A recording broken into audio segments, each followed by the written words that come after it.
Welcome to the One Year Bible, July 8. The Old Testament reading, 1 Chronicles chapter 5, verse 18, through chapter 6, verse 81. There were 44,760 capable warriors in the armies of Reuben, Gad, and the half-tribe of Manasseh. They were all skilled in combat and armed with shields, swords, and bows. They waged war against the Hagrites, the Jetherites, and the Naphishites, and the Nodabites. They cried out to God during the battle, and He answered their prayer because they trusted in Him. So the Hagrites and all their allies were defeated. The plunder taken from the Hagrites included 50,000 camels, 250,000 sheep and goats, 2,000 donkeys, and 100,000 captives. Many of the Hagrites were killed in the battle because God was fighting against them. The people of Reuben, Gad, and Manasseh lived in their land until they were taken into exile. The half-tribe of Manasseh was very large and spread through the land from Bashan to Baal-Hermon, Senir, and Mount Hermon. These were the leaders of their clans: Epher, Ishi, Eliel, Azriel, Jeremiah, Hodaviah, and Jadiel. These men had a great reputation as mighty warriors and leaders of their clans. But these tribes were unfaithful to the God of their ancestors. They worshipped the gods of the nations that God had destroyed. So the God of Israel caused King Pul of Assyria, also known as Tiglath-Pileser, to invade the land and take away the people of Reuben, Gad, and the half-tribe of Manasseh as captives.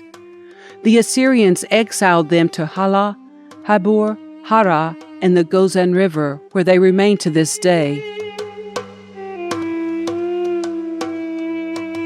The sons of Levi were Gershon, Kohath, and Merari. The descendants of Kohath included Amram, Itzar, Hebron, and Uzziel. The children of Amram were Aaron, Moses, and Miriam. The sons of Aaron were Nadab, Abihu, Eleazar, and Ithamar. Eleazar was the father of Phinehas. Phinehas was the father of Abishua. Abishua was the father of Buki. Buki was the father of Uzzi. Uzzi was the father of Zerahiah. Zerahiah was the father of Maraoth. Maraoth was the father of Amariah. Amariah was the father of Ahitub. Ahitub was the father of Zadok. Zadok was the father of Ahimaaz. Ahimaaz was the father of Azariah. Azariah was the father of Johanan. Johanan was the father of Azariah, the high priest at the temple built by Solomon in Jerusalem. Azariah was the father of Amariah. Amariah was the father of Ahitub. Ahitub was the father of Zadok. Zadok was the father of Shallum. Shallum was the father of Hilkiah. Hilkiah was the father of Azariah. Azariah was the father of Sariah. Sariah was the father of Jehozadak, who went into exile when the Lord sent the people of Judah and Jerusalem into captivity under Nebuchadnezzar.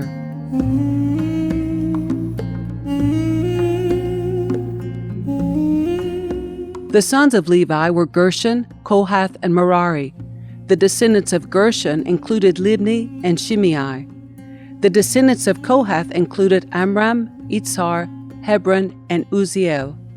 The descendants of Merari included Mali and Mushi. The following were the Levite clans, listed according to their ancestral descent. The descendants of Gershon included Libni, Jahath, Zimnah, Joah, Edo, Zerah, and Jetheri. The descendants of Kohath included Aminadab, Korah, Asir, Elkanah, Abiasaph, Asir, Tahath, Uriel, Uzziah, and Shaul. The descendants of Elkanah included Amasai, Ahimoth, Elkanah, Zophai, Nahath, Eliab, Jeroham, Elkanah, and Samuel. The sons of Samuel were Joel, the older, and Abijah, the second. The descendants of Merari included Mahli, Libni, Shimei, Uzzah, Shimei, Haggiah, and Asaiah. David assigned the following men to lead the music at the house of the Lord after the ark was placed there: They ministered with music at the tabernacle until Solomon built the temple of the Lord in Jerusalem.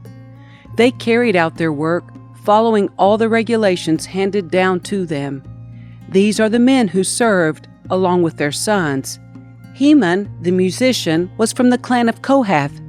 His genealogy was traced back through Joel, Samuel, Elkanah, Jehoram, Eliel, Toah, Zuph, Elkanah, Mahath, Amasai, Elkanah, Joel, Azariah, Zephaniah, Tahath, Asir, Abiasaph, Korah, Itzar, Kohath, Levi, and Israel.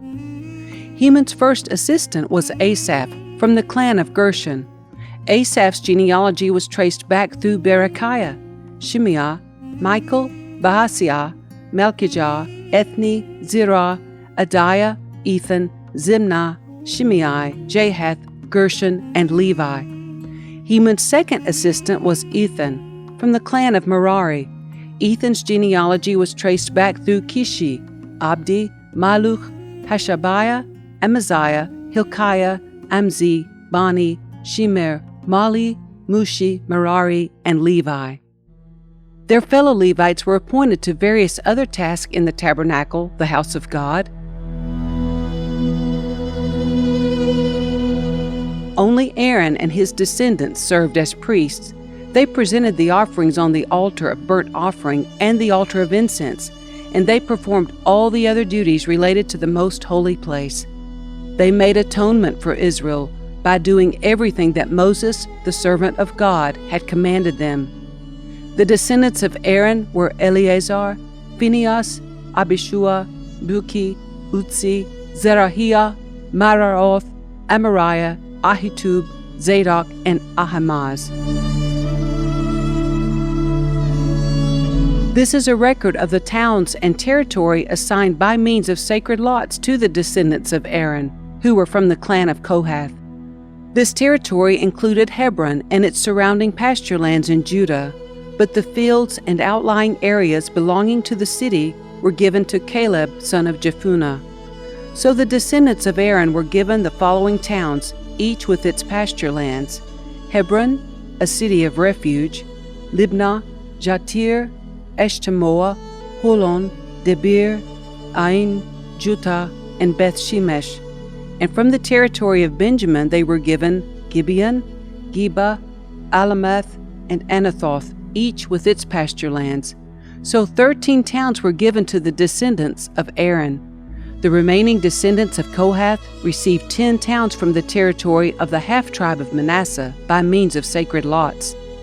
The descendants of Gershon received by sacred lots 13 towns from the territories of Issachar, Asher, Naphtali, and from the Bashan area of Manasseh, east of the Jordan. The descendants of Merari received by sacred lots 12 towns from the territories of Reuben, Gad, and Zebulun. So the people of Israel assigned all these towns and pasture lands to the Levites. The towns in the territories of Judah, Simeon, and Benjamin, mentioned above, were assigned to them by means of sacred lots. The descendants of Kohath were given the following towns from the territory of Ephraim, each with its pasture lands: Shechem, a city of refuge in the hill country of Ephraim; Gezer, Jokmeam, Beth-horon, Ajalon, and Gathrimmon. The remaining descendants of Kohath were assigned the towns of Aner, Belim, from the territory of the half-tribe of Manasseh, each with its pasture lands. The descendants of Gershon received the towns of Golan, in Bashan, and Ashtroth, from the territory of the half-tribe of Manasseh, each with its pasture lands. From the territory of Issachar, they were given Kedesh, Debereth, Ramoth, and Anam, each with its pasture lands. From the territory of Asher, they received Mashal, Abdon, Hukok, and Rehob, each with its pasture lands. From the territory of Naphtali, they were given Kedesh in Galilee, Hamon, and Kiriathaim, each with its pasture lands. The remaining descendants of Merari received the towns of Jokneam, Karta, Rimmon, and Tabor from the territory of Zebulun, each with its pasture lands. From the territory of Reuben, east of the Jordan River, opposite Jericho, they received Bezer, a desert town, Jahaz, Kedemoth, and Mephahath, each with its pasture lands. And from the territory of Gad they received Ramoth and Gilead, Mahanaim, Heshbon, and Jazer, each with its pasture lands.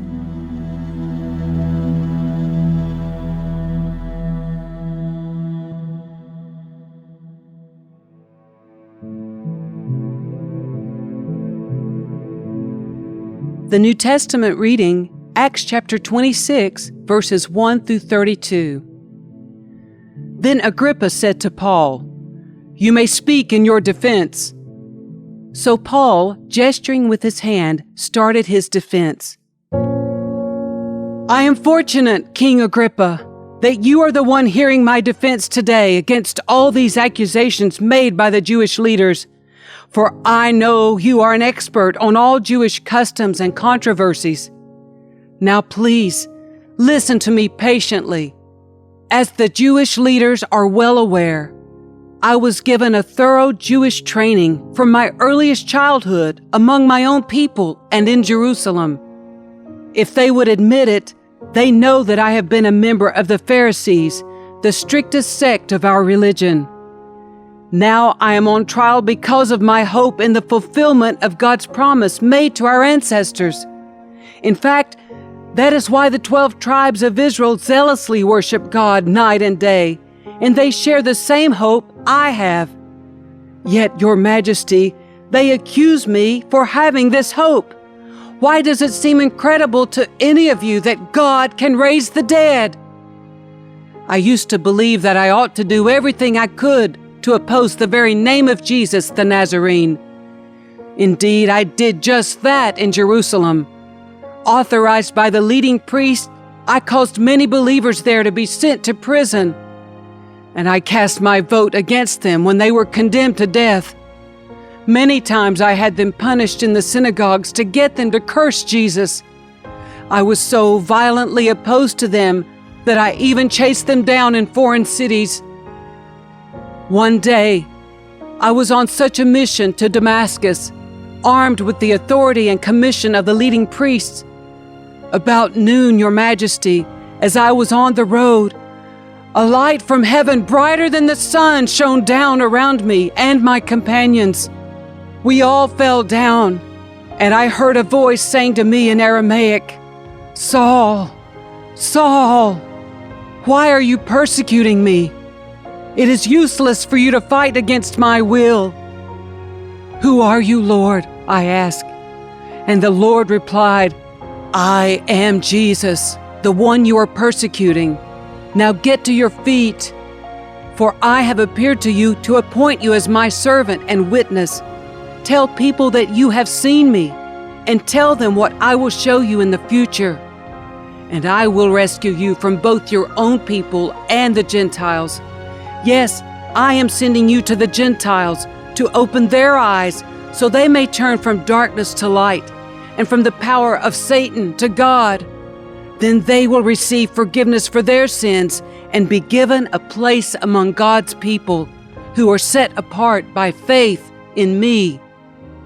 And so, King Agrippa, I obeyed that vision from heaven. I preached first to those in Damascus, then in Jerusalem and throughout all Judea, and also to the Gentiles, that all must repent of their sins and turn to God, and prove they have changed by the good things they do. Some Jews arrested me in the temple for preaching this, and they tried to kill me. But God has protected me right up to this present time, so I can testify to everyone, from the least to the greatest.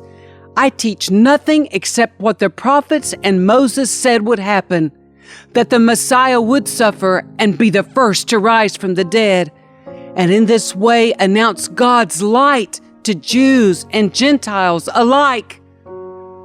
Suddenly Festus shouted, "Paul, you are insane! Too much study has made you crazy!" But Paul replied, "I am not insane, most excellent Festus. What I am saying is the sober truth, and King Agrippa knows about these things. I speak boldly, for I am sure these events are all familiar to him, for they were not done in a corner. King Agrippa, do you believe the prophets? I know you do. Agrippa interrupted him.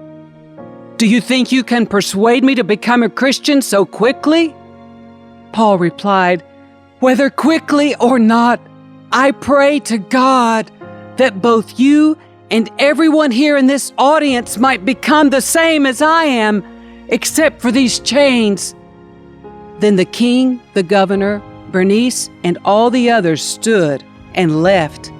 As they went out, they talked it over and agreed, This man hasn't done anything to deserve death or imprisonment. And Agrippa said to Festus, He could have been set free if he hadn't appealed to Caesar.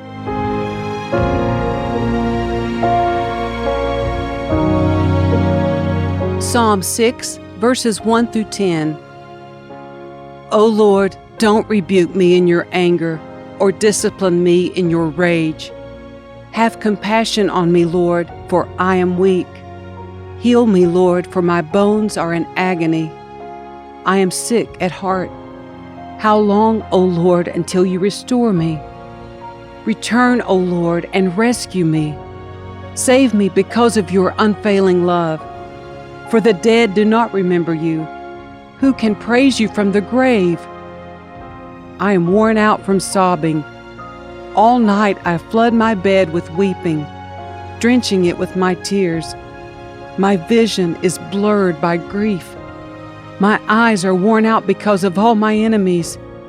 Go away, all you who do evil, for the Lord has heard my weeping. The Lord has heard my plea. The Lord will answer my prayer.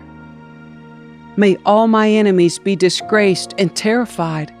May they suddenly turn back in shame.